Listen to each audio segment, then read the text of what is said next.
You know, there isn't a book I've written or seminar I've delivered where I haven't talked about how we have to be better listeners. Now, let's have ourselves a pocket sized pep talk, and rather than tell you what to do, let's discuss what not to do. A Pocket Sized Pep Talk, the podcast that can help energize your business and your life with a quick, inspiring message. Now, here's your host, Rob Jollis. I'd like to start this particular podcast with a small confession. I'm about to try and teach you a thing or two about being a better listener. If I told you that I was a wonderful listener, my wife Ronnie's eyes would be rolling and my nose would be growing. Franklin Delano Roosevelt found the polite small talk of social functions at the White House somewhat tedious. He maintained that those present on such occasions rarely paid much attention to what was said to them. To illustrate the point, he would sometimes amuse himself by greeting guests with the words, "I murdered my grandmother this morning." The response was invariably one of a polite approval.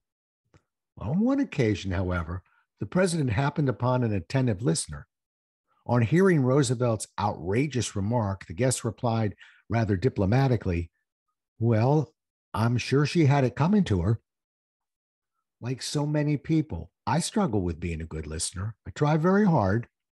I've read about being a better listener. I've attended seminars about being a better listener.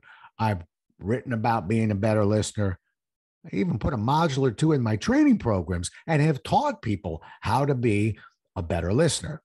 So, at the risk of being a hypocrite, let me take an unconventional approach and try and explain this from a different angle.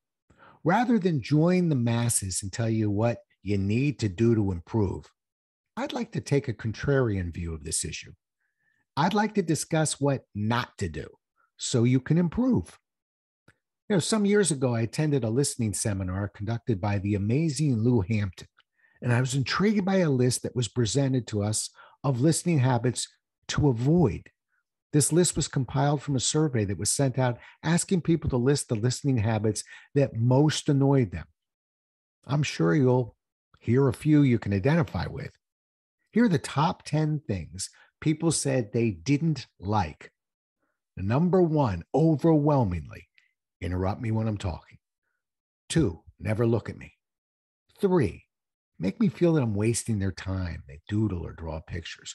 4, continually fidget with a pencil, paperclip, looking at it rather than listening to me. 5, constantly ignore me to take incoming calls or checking out emails. 6, always try and get ahead of me, presenting my point or finishing my sentence. 7, never smile. 8, rephrase what I say in such a way that they put words in my mouth. 9, everything I say reminds them of an experience they had or something they heard recently, interrupting me with, that reminds me. 10, twitch and turn constantly, just waiting for me to stop so they can take over the conversation. Well, we'll save a few proactive moves for the future, but the bottom line is there aren't a whole lot of shortcuts here. Listening takes hard work and practice.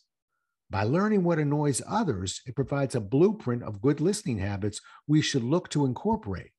Now, did we solve the world's listening woes in this tidy podcast? Probably not, but hopefully, by finding a habit or two we can avoid, we took a step in the right direction.